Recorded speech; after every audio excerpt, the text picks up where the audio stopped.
Hey guys, it's Mr. C here, and in this video, I'm going to discuss the inverse properties of logarithmic functions. So one thing to recall is that the exponential and log functions are inverses of each other.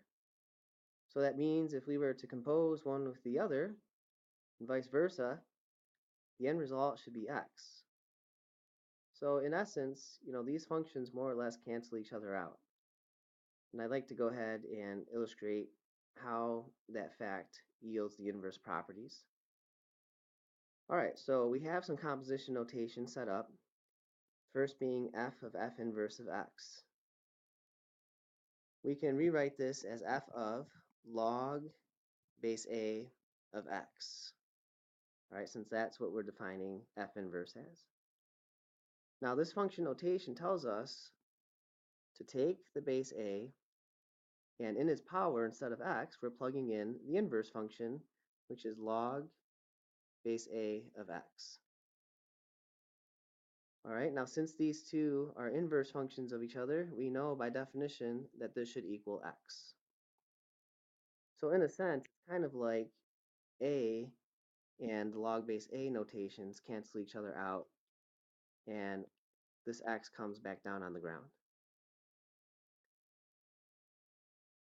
In a similar fashion, we could do f inverse of a to the x. Okay, that's the reverse composition.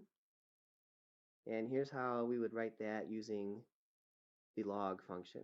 Log base a of a to the x.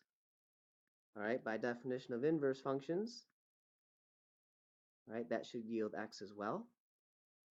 And much like with the first composition, if the log base a, the base a here matches the base of the exponential expression inside, the log notation and the exponential base cancel out, and this power x comes back down on the ground.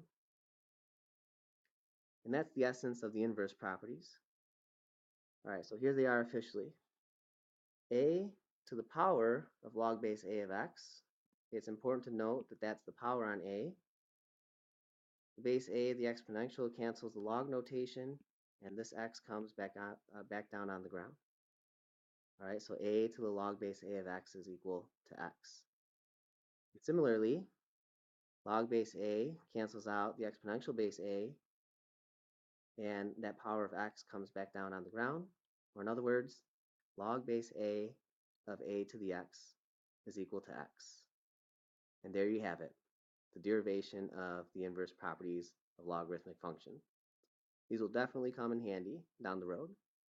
That's it for this video. Thanks for watching. I'll see you in the next one.